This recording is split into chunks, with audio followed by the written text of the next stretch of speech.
13મી એપ્રિલે એટલે સન્ડે સવારે વહેલા ઈરાનમાંથી 300થી વધુ UAV missile, ballistic missile, cruise missile ટાઈપના મિસાઇલ ઇઝરાયલ તરફ ઉડ્યા. આમાંથી 99% ઇન્ટરસેપ્ટ કરી દીધા ઇઝરાયલે. અને એની આયર્ન ડોમ સિસ્ટમ કઈ રીતે કામ કરે છે, ડિફેન્સ સિસ્ટમ કઈ રીતે કામ કરે છે, એના વિશે તો આપણને માહિતી છે જ. પણ ભારતે બી હવે ઈરાન અને ઇઝરાયલમાં જવા માટેની ટ્રાવેલ એડવાઇઝરી આપી દીધી છે. ઇઝરાયલમાં સ્કૂલો કોલેજો બંધ કરી દીધી છે અને ઈરાન અને ઇઝરાયલની વચ્ચે યુદ્ધ હવે વર્લ્ડ વોર 3 ક્રિએટ કરી શકે છે.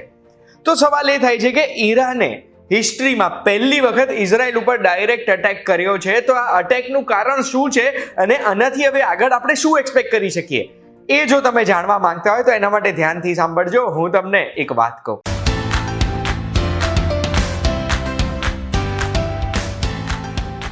એક વાત કહું, આપનું સ્વાગત છે. મારું નામ છે ગુંજ ઠક્કર. ઈરાને ઇઝરાયલ ઉપર કેમ 300થી વધુ રોકેટ, યુએવી ને બધું છોડ્યું, એ સવાલનો ટૂંકમાં જો જવાબ જોઈતો હોય આપણે ગૂગલ કરીશું તો પહેલી લાઈનમાં જવાબ આવો મળશે કે ઈરાનને એવું લાગે છે કે ઈરાનિયન એમ્બેસી જે સિરિયામાં છે, જે એમ્બેસી ઉપર 1 એપ્રિલે એક મિસાઇલ સ્ટ્રાઇક થઈ, જે મિસાઇલ સ્ટ્રાઇકમાં 13 લોકોએ જીવ ગુમાયા, જેમાંથી 7 ઈરાનના નેશનલ રિવોલ્યુશનરી ગાર્ડ્સ હતા, જેમાંથી 2 તો જનરલ કેટેગરીના ઓફિસર્સ પણ ત્યારે એમ્બેસીમાં હતા. એ અટેક માટે ઈરાન ઇઝરાયલ ઉપર બ્લેમ કરી રહી છે અને એટલે આ રિટેલિએશનમાં 300 મિસાઇલ છોડ્યા છે ઇઝરાયલ ઉપર. પણ વાત એટલી સરળ ક્યારે હોતી નથી જ્યારે જીઓપોલિટિક્સની વાત કરીએ. આના માટે મારે તમને થોડું હિસ્ટ્રી બી કહેવી પડશે. 1979 સુધી ઈરાન અને ઇઝરાયલ ભાઈબંધુ હતા. આમ દુશ્મનો તો દૂર દૂર સુધી નતા, કારણ કે ત્યારે ઈરાન પર રાજ કરતા હતા મોહમ્મદ રેઝા, જે ત્યાંના રૂલર હતા અને 50 વર્ષથી વધુ સમયથી પહેલવી ડાયનેસ્ટી ઈરાન ઉપર રાજ કરી રહી હતી. બટ 1979માં એક એવી ઘટના થઈ કે ઇસ્લામિક રિવોલ્યુશન, ઈરાનિયન રિવોલ્યુશન જાગી ઉઠ્યું અને લોકો માંગ કરવા લાગ્યા એક ઇસ્લામિક દેશની. આ રેવોલ્યુશન ચાલુ કરેલું અયતોલા ખમેનીએ, જેનું નામ આપણે ક્યાંક ને ક્યાંક સાંભળ્યું જ હશે. આ રિવોલ્યુશન પત્યું ત્યાં સુધી મોહમ્મદ રેઝા ઇજિપ્ત ભાગી ગયા હતા અને ઈરાનની રાજગાજ આવી ગઈ હતી અયતોલા ખમેની ઉપર.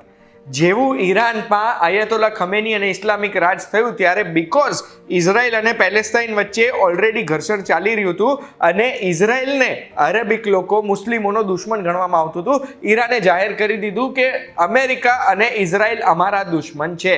અને એટલે 1980 પછી ઈરાન અને ઇઝરાયલના સંબંધો ખાટા થવા લાગ્યા. પણ 1980 થી 2024 સુધી ડાયરેક્ટ કોઈ કોન્ફ્લિક્ટ નથી થઈ ઇઝરાયલ અને ઈરાનમાં. પ્રોક્સી વોર, શેડો વોર ચાલ્યું છે. શેડો વોર કઈ રીતે ચાલ્યું છે?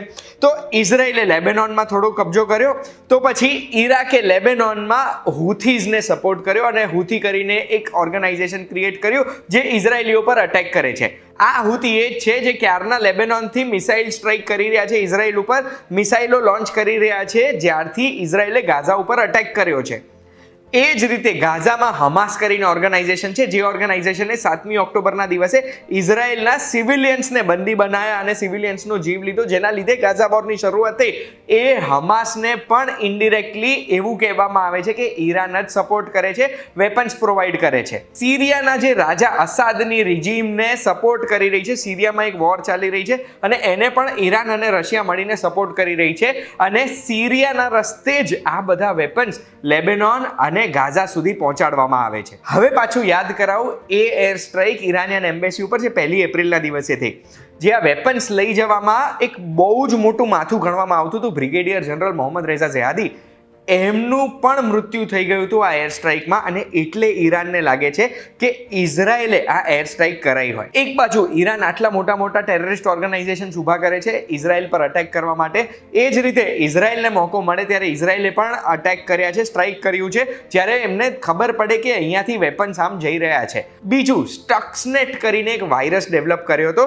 કોણે ડેવલપ કર્યો કોઈએ જવાબદારી લીધી નથી, બટ એક્સપર્ટ્સ એવું કહે છે કે આ યુએસ અને ઇઝરાયલે ભેગા મળીને ડેવલપ કર્યો હતો. અને સ્ટક્સનેટ, આ વાયરસ ઈરાનના મોટી ઇન્ડસ્ટ્રીયલ ફેસિલિટીઝ, પાવર ગ્રીડ અને ન્યુક્લિયર પ્રોગ્રામના કમ્પ્યુટર્સમાં આ વાયરસ મળ્યો હતો.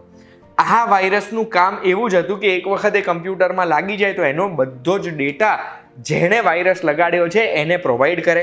એટલું જ નહીં, નાની નાની પ્રોબ્લેમ્સ ક્રિએટ કરે. એવું ના કરે કે સિસ્ટમ આખી બંધ કરી દે, પણ વીજળી ઉત્પન્ન કરવા માટે એક મોટર જો ફરતી હોય તો એ મોટરની ફરવાની સ્પીડ થોડીક ખરાબ એવી રીતે કરી દે કે કોઈ પકડી જ ના શકે કે કેમાં મોટર ખરાબ રીતે ફરી રહી છે અને એના લીધે વીજળી ઉત્પન્ન નથી થઈ રહી કે પછી વધારે થઈ રહી છે, ગ્રીડ ઉપર ઓવરલોડ થાય છે અને નાના નાના પ્રોબ્લેમ્સ ક્રિએટ થાય.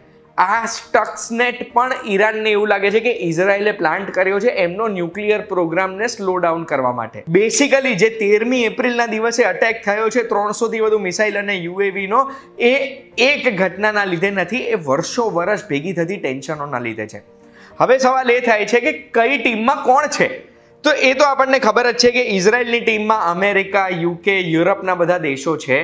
આ બાજુ ઈરાનની ટીમમાં કોણ છે? તો ઈરાનની ટીમમાં સિરિયા છે, હમાસ, હુથી જેવા ઓર્ગેનાઇઝેશન છે, પણ સૌથી મોટો, સૌથી પાવરફુલ બેકઅપ ઈરાનનું છે રશિયા. રશિયા ઈરાનની ટીમમાં છે કારણ કે સિરિયામાં એ બંને સાથે મળીને જ અસાદની રિજીમને બચાવવાનો પ્રયાસ કરી રહ્યા છે. અને એટલે જ પુતિને અનાઉન્સ પણ કરી દીધું કે મિડલ ઇસ્ટમાં સુપરસોનિક મિસાઇલવાળી એક વોરશિપ પણ સ્ટેશન કરવામાં આવશે, જેનાથી ત્યાં આગળ શાંતિ જળવાઈ રહે. બેસિકલી કોવિડ આવ્યું છે ત્યારથી એક સારા સમાચાર આવતા નથી.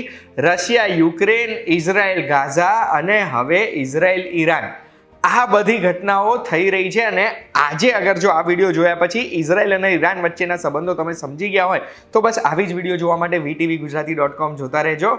આપણે તો એટલી જ આશા કરવાની કે નિર્દોષ લોકોનો જીવ ના જાય કોઈ બી ઘટના થાય એમાં, અને આપણે સેફ રહીએ, આપણા પરિવારજનો પણ સેફ રહે. સ્ક્રીન ઉપર મેં એક એક્સ્ટ્રા વસ્તુ તમારા માટે મૂકી છે, ફોન નંબર્સ મૂક્યા છે ભારતની ઈરાનની એમ્બેસીના. અગર કોઈ પણ વ્યક્તિને કોલ કરવો છે, કોઈ બી ઇમરજન્સી છે, તો આ નંબર કામમાં લાગી શકતા હોય તો એમને આ વિડીયો પહોંચાડજો કે પછી આ સ્ક્રીનશોટ પહોંચાડજો. અને આવી વિડીયોઝ માટે એક વાત કહું, જોતા રહેજો, આપણે ફરી મળીશું.